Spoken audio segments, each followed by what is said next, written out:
So I'm watching this thing on near-death experiences. I try to stay open-minded to near-death experiences, but I'm always skeptical because, for one, near-death isn't really the same as death. Like, clearly they weren't dead. Like, my grandmother's dead for 13 years now. That's being dead, you know? That's not being on a hospital bed where there's a chance you can come back. That's not really dead. So near death isn't really the same as death, so that's the problem with it. The other problem is I can't really distinguish how much is like the drugs that, say, doctors put them on, or I'm watching a guy who jumped out of a car trying to commit suicide, and he said his head hit the pavement, and then he had this near-death experience, and I'm thinking, how much of that is his brain jostling around? So I have a problem with those two things, like trying to like parse out how much of it is that. But at the same time, I want to give these people the benefit of the doubt. I think they truly believe what they're saying is what they saw and what happened. So, you know, the observer's everything. If that's their reality, then, you know, that's what they experienced and that's the observer. So on one hand, I have to respect that. The other thing is, I was saying to you that I can't distinguish before I was born. That is a very similar state. I don't know if it's the same exact state as being dead, but I think not existing at all is a really close state to being dead. But it's weird, like, if there's no house, then I build a house, and then I burn the house down. They're not quite the same state. You know what I mean? Like, there's no house on the hill. That's not quite the same state as a burnt down house on the hill. That's a good point. So something happens when I am born. Something happens to my state that is slightly different.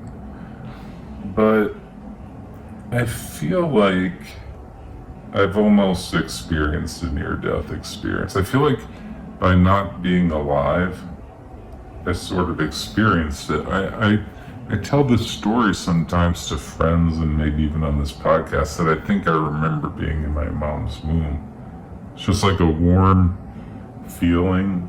That could have been like conception. It could have been any phase of my existence. I don't know, but it was very, very early on.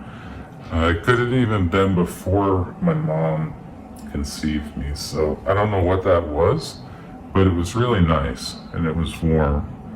And just like a warm pulsing feeling, that's really it. And it was just nothing else. I didn't see gnomes and I didn't talk to God and nothing else. Pulsing feeling? Yeah. Wow, I mean, yeah, that kind of sounds like what it would be like.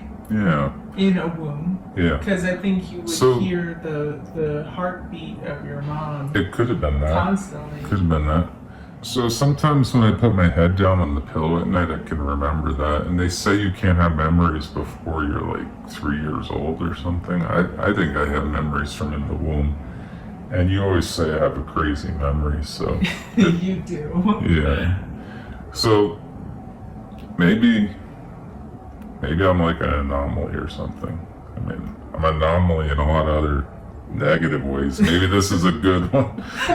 Positive ways. But anyway, like, we were just talking and like, when am I even conceived? I was talking about the house on the hill.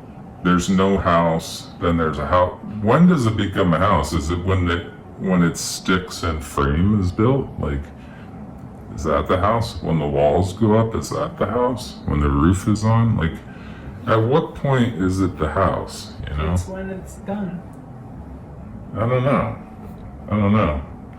I feel like there's like gray area there, and the same with me. Like, my parents were like having sex in like July, because I was born like 9 months later, so August, I don't know. Sometime in the summer they were having sex. God. And then, like, one of my dad's sperm hit an egg, is that when I came to be? Is that when I started feeling these warm, pulsating, oh God, I hope it wasn't.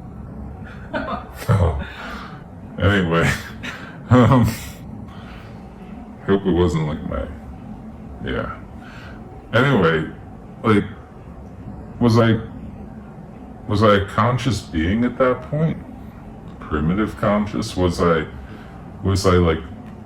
alive or dead? What was I? You know, and where along that gradient do I, and I don't want to even think about like abortion and stuff. I'm just saying in like conscious being terms of not existing and then existing. Where in that gradient? There's like 1 second in there somewhere that I actually come to be a thing.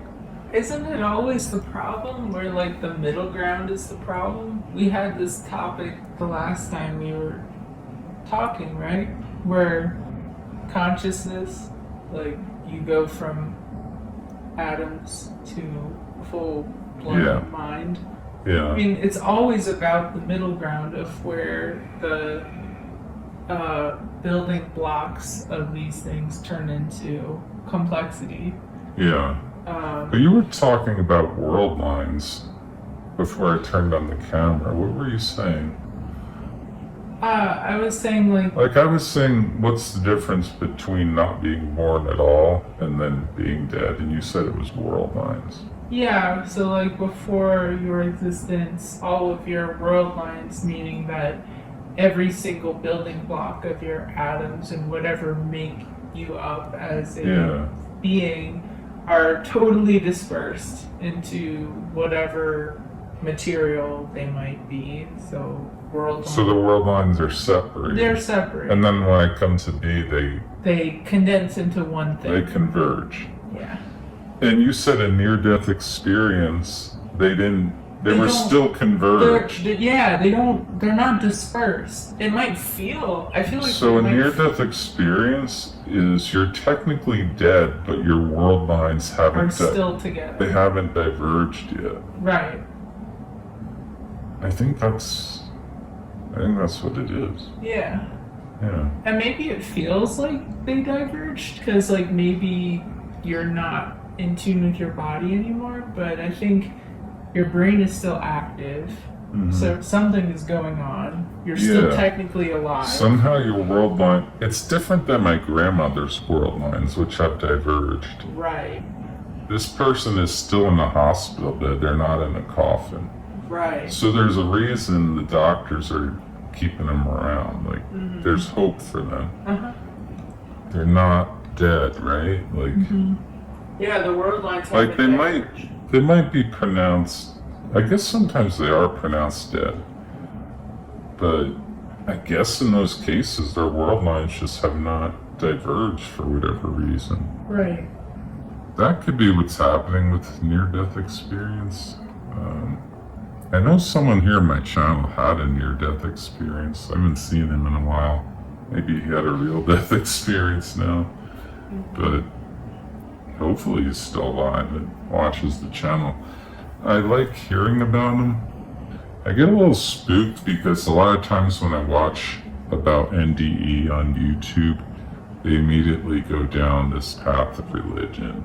And that's great. I'm spiritual, but I want to know, anyway, I just don't like, I always feel like they're trying to get me to join some religious group when I watch one. Do you want more objective assessments? Yeah, I don't want to feel like the guy is convincing me to join a cult or a religious group. Uh-huh. I just want to hear his story without talking about a man he saw and a light he saw. But I guess if that's what he saw, that's what he saw, Yeah.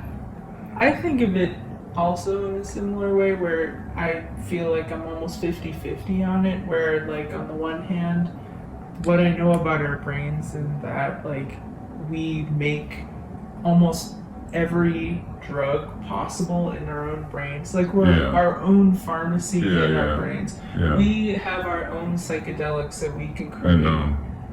But on the other hand, like it is possible that something else is happening, and it's Right. beyond our brain. Right, and he was talking about some doctor, I think he was a psychologist, he meditated, and he would go into near-death type states through meditation. Yeah. I mean, I almost want to try that.